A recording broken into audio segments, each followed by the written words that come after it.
अस्सलामुअलैकुम स्टूडेंट, उम्मीद करती हूँ आप सब खैरियत से होंगे। पिछली वीडियो में हमने मशक़ी काम शेख सादी के अक़वाल का किया था, जिसमें सवाल नंबर 1 और 2 को हमने कवर किया था।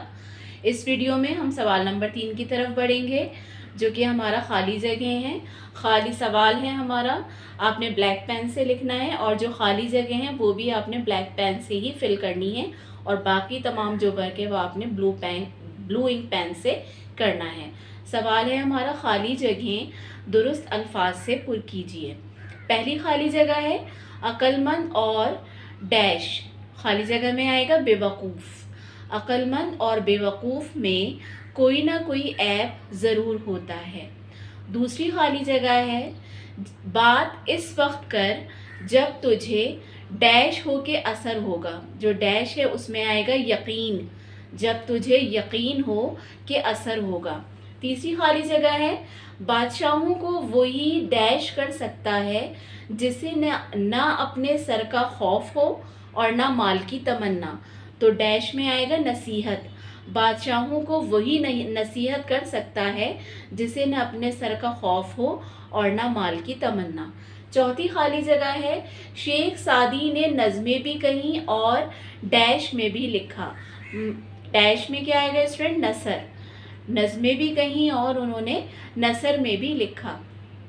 पांचवी खाली जगह है दुनिया की कई ज़बानों में इन किताबों के डैश हो चुके हैं तराजुम। डैश में क्या आएगा स्टूडेंट? तराजुम तर्जुमे की जमा है, मतलब शेख सादी की जो किताबें हैं उनकी कई ज़बानों में तराजुम हो चुके हैं। तो हमारा जो पांचवी ब्लैंक में है उसमें आएगा तराजुम। छठी खाली जगह है दोस्त वो है जो दोस्त का हाथ उसकी डैश और परेशानी में पकड़ता है। तंगी। तंगी के मायने हैं कमी। किसी भी चीज़ की कमी हो सकती है, माली मुश्किलात हो या और कोई दूसरी कमी हो, तो तंगी से मुराद यहाँ है कमी। उसकी तंगी और परेशानी में पकड़ता है।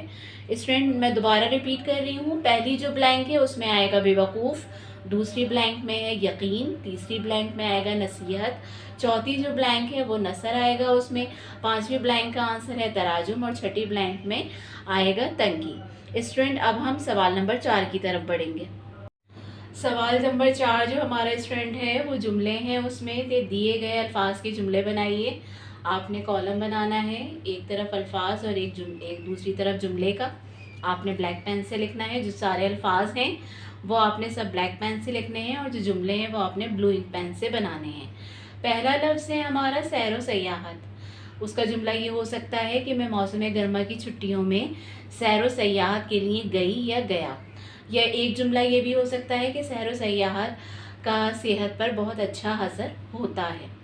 दूसरा जुमला है तजर्बात। उसका आप जो लफ्ज़ है, दूसरा जो लफ्ज़ है वो तजर्बात है। उसका जुमला हमने क्या बनाना है कि ये भी बना सकते हैं हम कि हमें अपने बड़ों के तजर्बात से फ़ायदा उठाना चाहिए। यह जुमला ये भी हो सकता है कि शेख सादी ने अपने तजर्बात को तहरीर की सूरत में दवाम बख्शा। ये भी जुमला हो सकता है। तीसरा जो हमारे पास लफ्ज़ है वो है दवाम। दवाम का मतलब होता है सदा या हमेशा। तो जुमला मैंने यहाँ पर बनाया है कि हमें दवाम सच बोलना चाहिए। क्या मतलब हुआ कि हमें हमेशा सच बोलना चाहिए। चौथा हमारा लफ्ज़ है तराजुम, तर्जुमे की जमा। कुरान मजीद की जुमला इसका है कुरान मजीद के कई ज़बानों में तराजुम हो चुके हैं। या आप ये भी लिख सकते हैं कि शेख सादी की किताबों के कई ज़बानों में तराजुम हो चुके हैं। जो आपकी मर्ज़ी है, आप कोई सा भी इसके अलावा भी जुमला बना सकते हैं। इसी तरह पांचवा लफ्ज़ है इल्म व हिकमत। उसका जुमला है शेख सादी के अक़वाल इल्म व हिकमत से भरपूर हैं। तो टोटल 5 जुमले हैं स्टूडेंट, आपने इसको कंप्लीट करना है। अब हम सवाल नंबर 5 की तरफ बढ़ेंगे, जो कि हमारा कवाइद से मुताल्लिक़ है। स्टूडेंट अब हम क्वेश्चन नंबर 5 की तरफ बढ़ेंगे, जो कि कवाइद है, यानी कि ग्रामर वर्क है हमारा इस चैप्टर में, जो कि हुरूफ़ इस्तिफ़हामिया। ये हुरूफ क्या होते हैं, आइए हम डेफिनेशन पढ़ते हैं कि ये क्या होते हैं। इसकी तारीफ़ अब मैं पढ़ूंगी, आपकी समझ में आएगा कि ये कौन से हुरूफ होते हैं।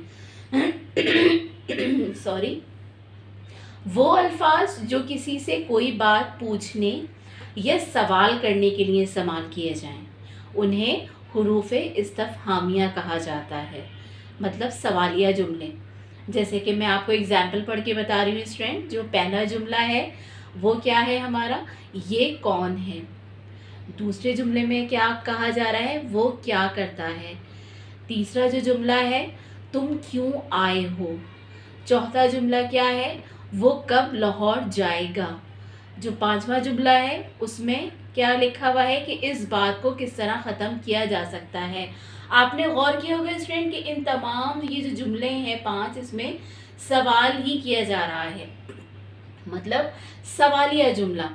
ऐसे जुमले जो कि सवाल जिसमें पूछा जाए, कोई बात पूछी जाए, तो उसमें जो अल्फाज इस्तेमाल होते हैं स्टूडेंट, जैसे कौन है, इन जुमलों में जो कौन इस्तेमाल हुआ, क्या लफ्ज़ इस्तेमाल हुआ, क्यों इस्तेमाल हुआ, कब इस्तेमाल हुआ, किस तरह इस्तेमाल हुआ, ये सारे हुरूफ क्या कहलाएंगे, हुरूफ इस्तफ़हामिया।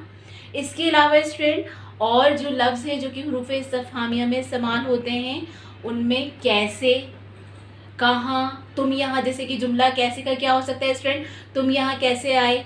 कहाँ, कहाँ का जुमला क्या हो सकता है, तुम्हारा घर किधर है, या कहाँ है, तुम्हारा घर कहाँ है। इसी तरह किधर भी आप देखेंगे, आगे जो है लफ्ज़ किधर भी यूज़ हो रहा है, तो तुम किधर के रहने वाले हो। इसी तरह कितना, मेरे घर से तुम्हारा फासला कितना है। तो ये इस तरह के जुमले होते हैं। और ये कैसे, कहाँ, किधर, कितना, ये भी हुरूफ इस्तफ़हामिया हैं। स्टूडेंट उम्मीद करती हूँ आपको हुरूफ इस्तफ़हामिया का मफ़हूम बहुत अच्छी तरह समझ में आ गया होगा। अच्छा, एक सवाल अब मैंने आपसे यहाँ पर ये करना है कि आपने इसी तरह के कोई से 5 जुमले अपनी कॉपी में बनाने हैं। आपने देख लिया कि हुरूफ इस्तफ़हामिया क्या होते हैं, कि कोई बात पूछी जाए और आपको लफ्ज़ भी पता चल गए कि भाई कौन कौन से लफ्ज़ हुरूफ इस्तफ़हामिया में इस्तेमाल किए जाते हैं। अब आपने इसी तरह के कोई से 5 जुमले जो हैं आपने बनाने हैं, ठीक है। इन्हीं लफ्ज़ों को लेकर ये आपका होमवर्क है और इसको अपनी कॉपी में आपने करना है। यही हमारा जो है शेख सादी के अखबार का लास्ट क्वेश्चन था। इंशाल्लाह ताला अब नेक्स्ट चैप्टर की एक्सप्लेनेशन के साथ आपके साथ सामने फिर आएंगे। और आप, उम्मीद करती हूँ कि आप ये कवायद का काम भी और जितना भी काम मशक़ी काम है आपने अपनी कॉपी पे कंप्लीट करना है नीट राइटिंग के साथ, और कॉपी सबमिट करवानी है। तब तक के लिए अपना बहुत ख्याल रखिएगा। दुआओं की तालिब। अल्लाह हाफ़िज़।